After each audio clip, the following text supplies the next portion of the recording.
오늘의 묵상 한 장은 민수기 25장입니다. 오늘 또 생명의 말씀과 기도의 능력으로 천국을 실감하는 은혜가 있기를 원합니다. 민수기 25장 내용은 바알 부올의 음행 사건이 기록되고 있습니다. 우리가 이미 22장부터 24장까지 바알 부올 사건을 살펴보면서 모압 왕 발락이라고 하는 자는 이제 거짓 술사 발람을 초청해서 이스라엘 백성들을 저주하기를 원했잖아요. 장소를 3번 옮겨가면서 저주를 하기를 원했지만 우리 하나님께서는 바로 어떤 은혜를 베풀어 주셨습니까? 저주를 축복으로 바꿔 주셨어요. 이 내용을 통해서 하나님께서 언약 백성들을 축복하신다 하는 이 내용에 인간의 어떤 방법도 어떤 노력도 어떤 술법으로도 하나님께서 약속하신 그런 축복을 변개시킬 수 없다 하는 하나님의 놀라운 은혜를 우리가 살펴봤어요. 그런데 이상하게 25장 1절 이 내용을 통해서 살펴보면은 이스라엘 백성들이 그 모압 여인들과 음행이 지금 소개가 되고 있습니다. 장소가 어디예요? 25장 1절 보겠습니다. 이스라엘이 시딤에 머물렀더니 그러죠. 여기서 음행의 장소는 시딤에서 있었을 때 음행했다는 거죠. 시딤은 잘 알고 있지만 약속의 땅 가나안 땅을 지금 눈앞에 두고 있는 그 지역에서 음행을 하는 거예요. 가장 광야 막바지에서 지금 음행을 하고 있는 그런 어떤 장면이 소개가 되고 있죠. 자, 근데 이게 무엇과 연결이 되어 있습니까? 음행이 제사와 음행이 되고 있어요. 2절 내용을 보니까 그의 여자들이 자기 신들에게 제사할 때 이스라엘 백성들을 청했다. 지금 이렇게 표현하고 있습니다. 그래서 백성들이 먹고 그들의 신에게 지금 절했다는 거예요. 우상 숭배를 지금 말씀을 하고 있는 거죠. 자, 이방 제사 이제 바알 신을 이렇게 숭배하는 우상을 숭배하는 그런 어떤 내용은 먼저 제사를 드리고 또 포도주로 취합니다. 그런 상태에서 남녀가 섞여서 이제 아주 혼잡한 그런 난교를 진행을 하므로 그들이 신을 자극해서 풍요를 준다는 아주 저급한 그런 신앙의 모습이 되어져요. 이런 일을 지금 누가 하고 있습니까? 이스라엘 백성들이 하고 있어요. 자, 그런데 3절 보시겠습니다. 이스라엘이 바알 부올에 가담한지라 지금 이렇게 표현하고 있습니다. 여기서 바알 부올이라고 하는 것은 부올 지역에 있는 바알을 이렇게 표현하고 있습니다. 온갖 모든 지역 모든 장소에 바알들로 가득 찼다는 거죠. 그런데 그 바알 부올에 가담했다라고 하는 내용은 스스로 묶인 겁니다. 사실은 하나님께 묶여야 되는데 누구에게 묶였느냐? 바알 부올에게 묶였다. 바알 부올에게 가담했다. 이것이 하나님의 진노가 되어지는 것을 볼 수가 있습니다. 그래서 이것은 이스라엘 백성 전체에 이런 음행의 영향이 미쳤고 그 결과 바알 부올에게 가담하는 일이고 그 일을 통해서 하나님께서 진노하셨다 하는 내용이 지금 소개가 되고 있어요. 그래서 하나님께서는 모세에게 명령하시는 내용이 어떤 내용입니까? 4절 보시죠. 여호와께서 모세에게 이르시되 백성의 수령들을 잡아 태양을 향하여 여호와 앞에 목매어 달라 그리하면 여호와의 진노가 이스라엘에게서 떠나니라. 지금 이렇게 말씀하고 있습니다. 아주 우상 숭배에 대한 단호한 척결을 지금 우리 주님께서 말씀을 하고 계시는 거예요.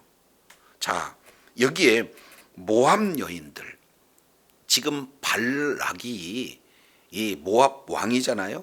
그런데 그 모압 여인들과 지금 음행하는 그런 대상은 4절 보니까 백성의 수령들 이렇게 표현하고 있습니다. 아무래도 지도자들을 초청을 했죠. 그래서 그들의 지도자들을 태양을 향하여서 여호와 앞에 목을 매어 달라라. 하나님께서 공개적으로 지금 처형하는 거예요. 대낮에 누구나 볼 수 있는 그런 어떤 시간에 그들을 죽여라. 그래야 여호와의 진노가 떠난다. 우리 하나님께서 지금 모세에게 명령하신 내용이에요. 자, 이랬을 때 모세는요, 모든 그런 수령들을 다 죽이기보다는 모세가 5절에 이스라엘 재판관들에게 말하는 내용은 뭡니까? 너희는 각각 바알 부올에게 가담한 사람들을 죽이라. 모두가 아니다. 지금 이렇게 해서 모세는 지금 나름대로 이렇게 묘안을 제시하고 있는 그런 어떤 상황이 되어지죠. 자, 이때에 이스라엘 자손 온 회중이 회막문에서 울었다는 거죠. 하나님께서 공개적으로 지도자들을 죽이고, 그런 자기들의 지도자들이 죽임을 당할 때 온 이스라엘 백성들은 지금 울고 있는 그런 어떤 상황이에요. 그런데 이런 엄중한 상황 가운데 이스라엘 자손의 한 사람이, 모세도 있고요, 온 회중이 눈앞에 보는 가운데 미디안의 한 여인을 데리고 지금 왔다, 이렇게 표현하고 있습니다.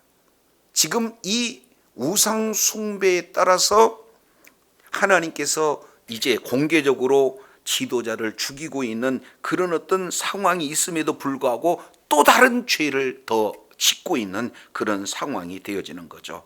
그래서 진영 안에 다른 모든 회중들이 보고 있는 가운데, 모세 지도자가 보고 있는 그런 가운데 미디안 여인을 데리고 왔다는 거예요. 잘 알겠지만 1절에는 모압 여인과 음행했는데 이번에는 미디안 여인과 음행을 시도하고 있는 것이죠. 그런데 모압 여인과 미디안 여인은 사실은 같아요. 왜 그러냐면 모압과 미디안이 동맹 관계가 있기 때문에 똑같은 음행의 모습들을 지금 드러내고 있는 상황입니다. 죄악이 더욱더 가중되고 있는 그런 어떤 상황이에요. 아주 매우 오만불손한 행동을 지금 진행을 하고 있어요. 족장의 지위를 이용해서. 자, 이런 상황 속에서 7절 한 사람이 지금 등장합니다. 자, 7절 제사장 아론의 손자 엘르아살의 아들 비느하스가 보고 회중 가운데서 뭐 했다는 거예요? 일어나. 여기서 일어난다는 것은 새로운 사실은 결단을 지금 하고 있는 내용이에요. 자, 일어났다. 그래서 일어나서 뭐 했습니까? 손에 창을 들었습니다. 그리고 8절 그 이스라엘 남자를 따라 그의 막사에 들어가서 이스라엘 남자와 그의 여인의 배를 꿰뚫어서 두 사람을 죽이니 연병이 이스라엘 자손에게서 그쳤다. 지금 이렇게 표현을 하고 있습니다. 자, 이 우상 숭배에 따라서 우리 하나님께서는 이스라엘 진영이 지금 무엇을 지금 내리신 겁니까? 연병으로 지금 내리신 거예요. 자, 그런데 이제 지도자들은 공개적으로 처형하고 이스라엘 진영 전체 음행에 모두들 가담했기 때문에 연병으로 하나님께서 지금 징계하고 있는 그런 상황 가운데 많은 자들이 죽어가잖아요. 그런데 지금 한 사람 비느하스가 지금 공개적인 그런 어떤 장소에서 음행한 그런 자들을 죽임으로 말미암아 이제 연병이 더 이상 진행되지 않고 그쳤다. 지금 이렇게 표현하고 있습니다. 9절 내용을 보면은 그 연병으로 죽은 자가 24,000명 그랬어요. 그때 당시에 약 200만 명 이렇게 진행이 되어진다고 봤을 때 약 한 100명에 한 명이 지금 죽어나고 있는 굉장히 심각한 상태예요. 그러니까 24,000명 그랬으니까 각 지파당 어떻게 됩니까? 12지파. 그러니까 약 2,000명에 해당되는 아주 꽤 많은 숫자입니다. 지금까지 이스라엘 백성들이 이런 외부의 그런 어떤 적과 전쟁에서 이렇게 한 번에 수많은 사람이 죽은 예가 없거든요. 그만큼 이런 엄청난 그런 죽음이 이스라엘 진영에 지금 임하고 있는 그런 내용들을 보게 됩니다. 자, 그런데 어떻게 죽였는가 하는 내용이 8절에 조금 더 자세히 기록되고 있죠. 자, 그 이스라엘 남자를 따라 그의 막사에 들어가 이스라엘 남자와 그 여인의 뭐를 꿰뚫어 죽였어요? 배를 꿰뚫어 죽였다. 그랬더니 연병이 그쳤다. 이렇게 표현하고 있습니다. 그러면은 여기서 죽이는 사건과 연병이 그친 사건을 어떻게 연관을 지을 수가 있는가 하는 내용을 13절 하반절에 보니까 이스라엘 자손을 위하여서 속죄했다라는 표현이 등장하고 있어요. 이것을 하나님은 뭘로 받아주시는 거예요? 마치 속죄 제사를 드림으로 말미암아 이제 죄가 용서함을 받는 것과 똑같은 속죄제로 받아줬다는 거예요. 그게 왜 가능한가? 이 내용을 자세히 살펴보면은요, 히브리어 이 내용을 통해서 보면은 막사에 들어갔다 해서 이 막사는 쿠바라는 단어를 써요. 막사라고 하는 내용이 쿠바. 이 내용은 일반 이스라엘 백성들이 사용하는 막사하고 조금 다른 특별한 그런 어떤 천막을 막사 이렇게 표현을 하고 있습니다. 구약에서 한 번만 기록되어 있기 때문에 이 내용을 자세히는 알지 못해요. 그러나 학자들은 이 내용이 아마도 지금 이 미디안 여인을 들여오는 그런 내용을 통해서 살펴봤을 때 우상을 이렇게 숭배하기 위한 특별된 제단의 그런 어떤 모습이다, 이렇게 볼 수 있게 되는 거죠. 그래서 우상을 숭배하는 미디안 여인과 음행을 통해서 우상 숭배하는 그런 막사, 특별히 지어진 그런 장소에서 지금 음행을 하고 있는 거죠. 남녀가 지금 뒤엉켜고 있습니다. 서로 겹쳐져 있을 때 비누아스가 뭐예요? 그 여인의 배를 꿰뚫었다, 이렇게 표현하는데 이 배가 뭐냐면은 코바예요. 쿠바, 코바. 이 어근을 이렇게 보면은 자음으로는 똑같은 그런 내용이 되어집니다. 그러니까 배를 꿰뚫었다는 것은 뭘 꿰뚫은 겁니까? 우상 천막을 꿰뚫었다. 한마디로 우상 척결하는데 가장 먼저 등장한 자가 누굽니까? 비느하스예요. 그래서 이 비느하스의 행동으로 하나님께서는 그것을 속죄죄로 여겨주시고 연병을 그쳤다. 지금 이렇게 표현을 하고 있습니다. 이 내용을 이제 시편 106편 28절부터 31절까지 이 내용을 통해서 보면은 이 비느하스의 의분을 하나님께서는 하나님의 의로 여기셨다, 이렇게 말씀을 하고 있는 것을 볼 수가 있습니다. 그래서 이 한 사람의 역할이 엄청스럽게 중요한 그런 모습으로 나타나죠. 이스라엘 백성 전역의 연병이 지금 계속 창궐하고 있는 그런 상황을 그친 것은 한 사람, 이 비느하스의 의분을 통해서 우리 하나님께서는 그 연병을 그치시는 그런 어떤 내용들이 지금 소개가 되고 있는 것을 볼 수 있어요. 자, 그래서 이러한 비느하스에게 하나님께서 어떠한 은혜를 허락하셨는가? 자, 10절 이하 내용을 통해서 보면은 이렇게 말씀을 하고 있습니다. 여호와께서 모세에게 말씀하여 이르시되, 11절입니다. 제사장 아론의 손자 엘르아살의 아들 비느하스가 내 질투심으로 질투하여 이스라엘 자손 중에서 내 노를 돌이켜서 내 질투심으로 그들을 소멸하지 않게 하였도다. 반복된 단어가 뭡니까? 질투라는 단어죠. 근데 이 질투는 누구의 질투에? 나의 질투로, 나의 노로, 나의 질투로. 이것은 사람의 질투가 아닌 누구의 질투입니까? 하나님의 질투로 그들을 질투했다, 이렇게 지금 말씀을 하고 있는 거예요.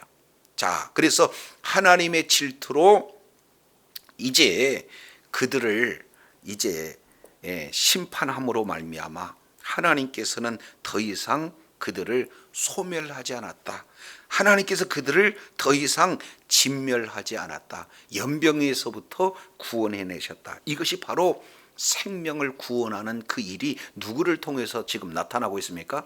비느하스의 한 사람, 그 의분을 통해서 하나님께서 베풀어 주신 그런 은혜예요.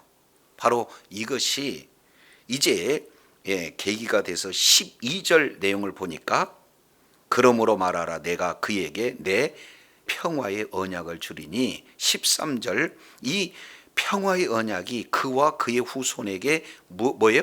영원한 제사장의 직분의 언약이 되었다. 이유는 그가 그의 하나님을 위하여 질투했다. 그래서 이스라엘 자손을 속죄했다, 지금 이렇게 표현을 하고 있습니다. 그래서 이제는 제사장 직분이 누구를 통해서? 그와 비느하스와 그의 후손에게 영원한 제사장 직분이 주어졌다는 거예요. 그래서 이 이후에 예수님 오시기 이전까지 제사장 직분은 누구를 통해서 이루어집니까? 비느하스와 비느하스의 후손을 통해서 이루어지는 그런 어떤 내용들을 보게 되어집니다. 자, 우리 한 군데 살펴보도록 하시죠. 열왕기상 2장 이 내용을 통해서 보면은 여기에 이렇게 표현한 27절 보겠습니다. 아비아다를 쫓아내어 여호와의 제사장 직분을 뭐하니? 파면하니 여호와께서 실로에게서 엘리의 집에 대하여 하신 말씀을 응하게 하려 함 그랬습니다. 지금 여기에 제사장 직분 중에 누가 있었느냐? 아비아달이 있었는데 아비아달을 쫓아냈다. 이 내용은 실제 하나님께서 엘리의 집에 하신 말씀을 응해했다 이렇게 표현하고 있습니다. 자, 그러면 지금 아론의 아들은 4명의 아론의 아들이 소개가 되고져 있죠.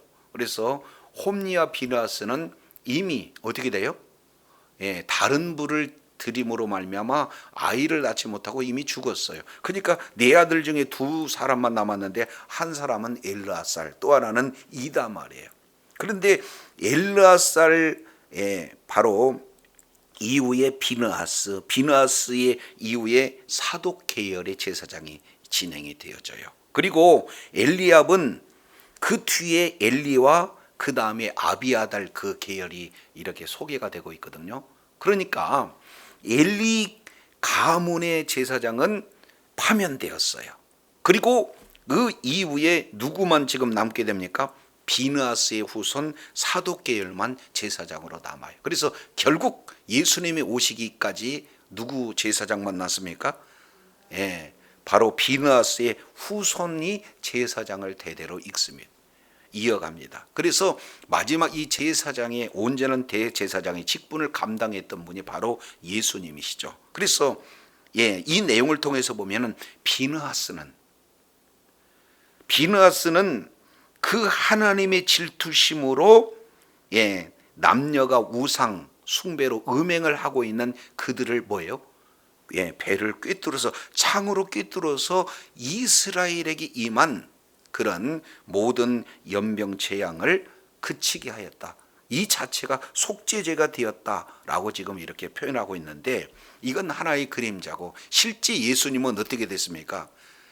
창의 찔림으로 말미암아 온 인류를 이제 속죄하신 분이 바로 예수님이시다라는 사실을 우리가 이렇게 살펴볼 수 있게 되어지는 겁니다. 자, 그래서 이제 죄를 속죄함으로 구원 사건이 이루어지는 이 내용은 비느하스를 통해서 이스라엘 백성들에게 임하는 모든 재앙이 이제는 떠나가고 이 재앙에서 구원을 받은 이 내용은 하나의 그림자적 내용이고 실제는 모든 죄에서 구원해 주시는 그런 속죄가 십자가 사건을 통해서 이루시는 바로 예수 그리스도의 놀라운 은혜를 지금 이렇게 말씀을 하고 계시다라는 사실을 우리가 살펴볼 수 있게 되어지는 겁니다. 자, 그래서 이 사건에 대해서 14절 15절 내용을 보니까 그 남자와 여자를 오히려 이렇게 기록을 해놨어요. 14절 내용을 보니까 죽임을 당한 이스라엘 남자 곧 미디안 여인과 함께 죽임을 당한 자의 이름은 누구다? 시므이다. 아주 치욕스러운 그런 어떤 이름으로 남게 되는 거죠. 살루의 아들이요 시므온인 조상 가문 중에 한 지도자다. 지금 이렇게 표현하고 있습니다. 반면 지금 여인은 어떤 내용입니까? 15절 죽임을 당한 미디안 여인의 이름은 고스비니 수리의 딸이라 수르는 미디안 백성의 한 조상의 가문의 수령이었다. 이렇게 표현하고 있습니다. 이 내용을 통해서 보면은 31장 지금 미디안 이런 수령 5명 중에 한 사람이 누구예요? 여기서 나타나고 있는 수르라고 하는 그런 어떤 자입니다. 그 딸이에요. 그러니까 수르의 딸 고스비가 의도를 가지고 지금 이 시므리라고 하는 그런 족장에게 접근해서 이 족장이 음행함으로 말미암아 어떻게 돼요?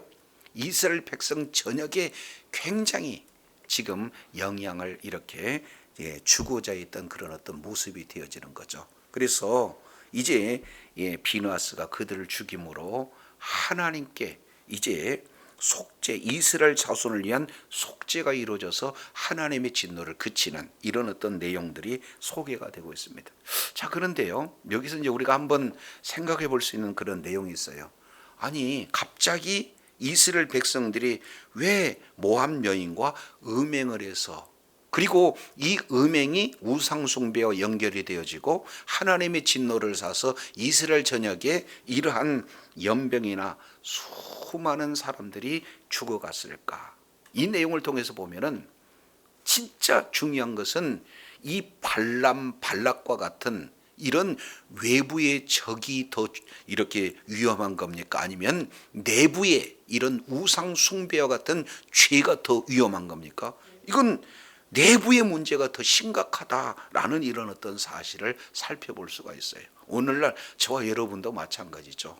지금 여러 가지 교회를 향한 그런 어떤 박해라든지, 그리고 여러 가지 정부 시책이라든지 그런 내용들이 굉장히 큰 위협이 될 수도 있어요. 그리고 또 이런 어떤 이단과 같은 그런 모든 내용들이 이런 큰 문제가 될 수 있어요. 근데 그것도 사실은 문제이지만 가장 큰 문제는 뭡니까?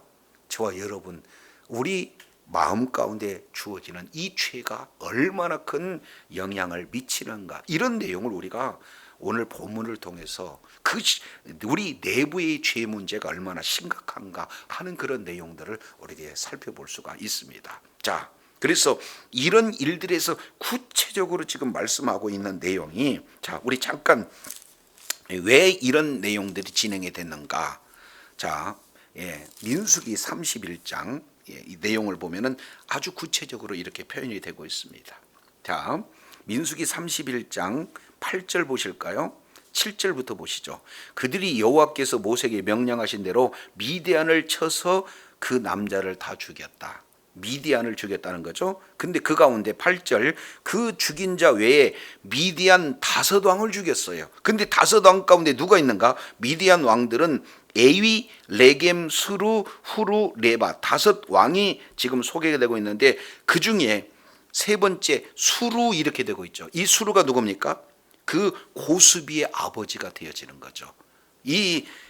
바로 시므리와 음행을 이렇게 했던 그 고수비, 그러니까 이 수루를 죽였다는 것을 지금 표현하고 있습니다. 또 8절 하반절에 부올의 아들 누구를 죽였어요?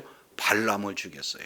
그러니까 발람은 겉으로만 얘기하면은 아주 그냥 여호와의 신앙이 충실한 그런 어떤 자처럼 표현됐는데, 하나님께서는 지금 부올의 아들 발람을 죽여라 해서 이스라엘 백성들이 그들을 죽였다는 거죠. 그러면 왜 죽였는가? 그 이유를 16절에 잘 기록하고 있습니다. 자, 15절, 모세가 그들에게 이르되 너희가 여자들을 다 살려두었느냐? 이들이 발람의 꾀를 따라 이스라엘 자손으로 부올 사건에 여호와 앞에 범죄하게 하여 여호와 회중에 연병이 일어나게 하느니라. 그러면 연병이 일어난 것은 왜 그래요? 하나님 앞에 범죄했기 때문에. 하나님 앞에 범죄한 것은 뭘 구체적으로 범죄했다는 겁니까? 부올 사건으로 범죄했다는 거죠. 근데 그 부올 사건이 왜 일어났는가 봤더니 발람의 꾀였다, 지금 이렇게 표현을 하고 있습니다. 이 발람은요 절대 포기하지 않습니다. 이스라엘 백성들을 저주하고자 했으나 하나님께서 그 입을 뭘로 바꿔버려요? 저주를 축복으로 바꿔버려요. 그러니까 자기의 그런 노력이나 아니면 인간적인 그런 어떤 술수, 이런 내용 가지고는 하나님의 언약 백성을 절대 저주할 수 없다는 사실을 이 지금 부올의 아들 발람은 너무나 잘 아는 거예요. 그런데 이스라엘 백성들을 저주받게 하려면 어떻게 되느냐? 외부에서 그들을 저주할 수는 없다는 거죠. 그럼 어떤 방법이에요? 그들로 하여금 죄짓게 하는데, 그 죄의 핵심이 뭡니까? 우상숭배하게 하는 내용입니다. 그러면 어떻게 우상숭배하게 했는가 하는 이 내용을 사도 요한은 요한계시록 2장에서 이 부분을 자세히 다루고 있죠. 요한계시록 2장 14절 내용을 보니까, 그러나 내게 두어 가지 책망할 일이 있나니 거기 내게 발람의 교훈을 지키는 자들이 있도다. 여기서 발람의 교훈이 뭔가? 자, 발람은 발락을 가르쳤다는 거예요. 뭘 가르쳤느냐? 이스라엘 자손 앞에 걸림돌을 놓아라. 그 걸림돌은 뭐냐? 그게 두 가지. 우상 제물을 먹게 하는 것, 그리고 행음하게 하는 것. 그러면 하나님의 진노를 받을 것이다. 이 내용을 누가 가르쳐 주는 거예요? 발람이 발락에게 가르쳤다는 거예요. 오늘날도 마찬가지입니다. 외부의 적보다도 더 무서운 것은 내부의 적이죠. 내부의 죄 문제가 그렇게 심각하다라는 사실을 우리가 이렇게 살펴볼 수 있게 되어져요. 그래서 오늘 본문 내용을 통해서 보면은 크게 두 가지 내용을 우리가 생각해 볼 수 있는데, 그 중에 하나가 어떤 내용입니까? 바로 이 비너스와 같은 하나님의 질투를 질투하는 바로 의분, 이것이 바로 이제 제사장의 직분에 감당하는 그런 어떤 내용이죠. 그래서 오늘날 왕 같은 제사장인 저와 여러분이 정말로 이제 죄로 말미암아, 음행으로 말미암아, 우상 숭배로 말미암아 그런 죄 짓는 것이 얼마나 이제 하나님의 그런 어떤 진노를 앞당기는 건가, 끌어당기는가, 이런 사실을 알고 이제 우상 숭배에서 벗어나게 하는, 그래서 민족을 구원했던 그런 제사장의 직분을 우리가 감당을 해야 되겠지만, 무엇보다도 우리 자신 스스로가 가장 무서운 것이 뭐예요? 외부의 그런 공격보다는 내부의 죄 문제가 심각성을 깨닫고, 이 죄 문제는 바로 우리들의 모습이에요. 그래서 오늘 하루의 모든 삶의 여정 속에 바로 이 죄가 하나님의 진노를 이제 끌어당기는 그런 어떤 아주 무수한 내용이구나라는 이런 사실을 저와 여러분이 깨닫고, 이 죄 문제를 유일하게 해결해 주실 것은 어떤 것이에요? 바로 하나님의 은혜가 아니고는 우리가 견딜 수가 없는 거죠. 그래서 십자가에서 흘리신 그 피, 그 보혈로 말미암아 우리의 죄 문제를 다 깨끗이 이렇게 용서해 주시는 바로 주님께 우리가 모든 삶의 여정 속에서 끝까지 주님의 그 십자가 은혜를 우리가 기억하면서 우리 안에 있는 죄 문제, 우리 안에 있는 우상의 문제, 이 문제를 해결하지 아니하고는 하나님의 진노에서 벗어날 수가 없다라는 사실을 인식하고, 날마다 예수 그리스도의 보혈에 의지해서 주님 앞에 나가 이 죄 문제를 해결받고, 이제 하나님이 약속하신 그런 자녀에게는 어떠한 것으로도 저주할 수 없다는 하나님의 은혜를 우리가 기억하면서 날마다 주어진 삶 속에서 죄를 이기고 자신을 이기고 모든 이런 사탄의 미혹을 이기어서 하나님께 받은 그런 은혜를 이제 하나님이 보시기에 아름다운 그런 열매를 풍성히 맺음으로 하나님 앞에 끝까지 의로운 병기로 쓰임받는 주의 사랑하는 자녀들이 다 되어야 될 줄로 믿습니다. 기도하겠습니다. 하나님 아버지, 이스라엘 백성들을 사람의 방법으로나 또 어떠한 술수로도 저주할 수 없다는 사실을 우리가 살펴보게 됩니다. 그러나 이제 외부의 적보다 우리 내면의 죄가 사실은 하나님의 진노를 이렇게 끌어당기는 그런 요소임을 다시 한번 일깨워 주셨사온즉, 이제 비느하스처럼 하나님의 질투심으로 질투하는 그 의분을 통해서 주의 뜻을 이루는데 한 사람이 중요한 그런 하나님의 뜻을 이루는데 존귀하게 쓰임받는 그런 자리에 있는 그런 복된 자녀들 다 되게 하여 주옵소서. 뿐만 아니라 가장 중요한 바로 우리 내면의 그 죄 문제가 바로 예수님의 십자가의 보혈로만이 이제 속죄함을 받을 수 있다는 사실을 일깨워 주셨사온즉, 날마다 십자가에 가까이 나가 우리 죄 문제를 해결해 주신 놀라운 주님께 끝까지 이제 십자가에 이루는 그런 약속의 말씀을 믿는 믿음으로 하나님의 뜻을 이루며 하나님 앞에 존귀하겠음 받는 주의 사랑하는 자녀들이 다 되어지도록 은혜 베풀어 주시옵소서. 감사드리며 예수님 이름으로 기도드립니다. 아멘.